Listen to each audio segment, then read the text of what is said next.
A high-profile research and practice forum, Blockchain, dialogue between business and authorities, was held in Moscow on April 13, 2017.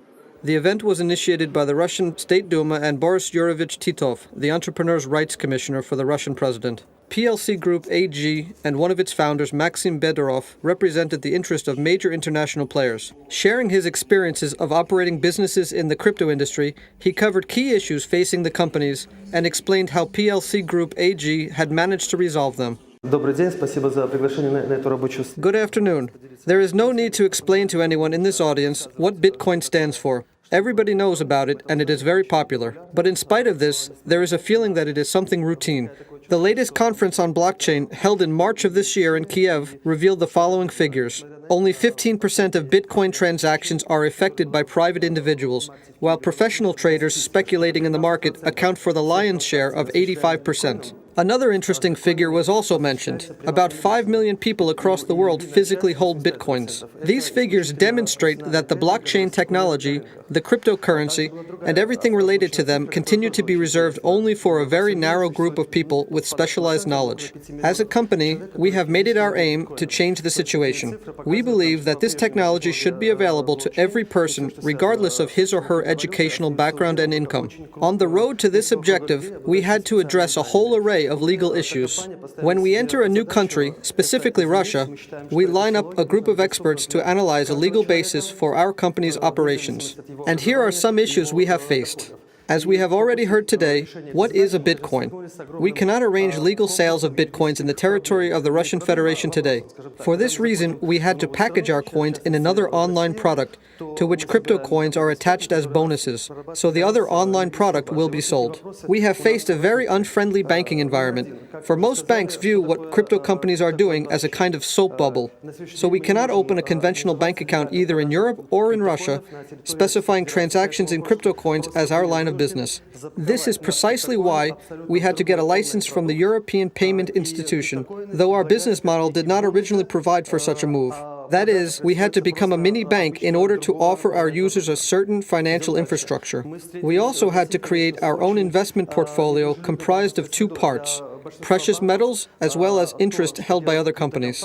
The matter the previous speaker has already identified is crypto exchanges. As of today, this issue has not been resolved in the Russian Federation. We have tried to address the matter by technological means. We have created our own decentralized exchange based on blockchain. We have all the resources for this today, but given the imperfect legal basis, we cannot launch it now. Another issue is payments by crypto coins. Today, you cannot come to a store and pay for goods and services by crypto coins. That is why we started to search for a technical solution to a legal issue. Specifically, we have set up our own online shop where crypto coins are exchanged for fiat money.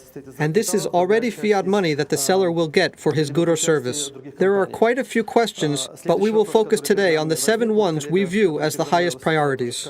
The taxation issue has not been resolved so far. Security of identification, which is of utmost importance for us, and definitely which laws apply to us as an issuer company.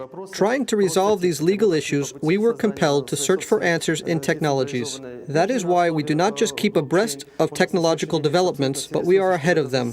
For example, our experts have developed safe crypto wallets, wallets that function in an offline environment, which give you the opportunity to pay by coins without an internet connection. Technologies have also been developed enabling the storage of a private key in one's own phone, but not outside servers.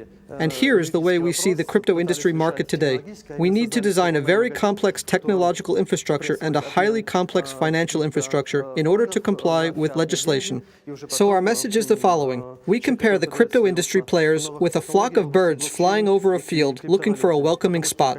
And the birds will descend where they find such a friendly spot. And this will mean investments, workplaces, a fast-growing industry, and so on. Under the existing conditions, we had to set up a foreign company. This is the way it has worked out, but we believe that if Russia creates a welcoming framework, it can become the flagship and an entire armada of new blockchain and cryptocurrency technologies will follow.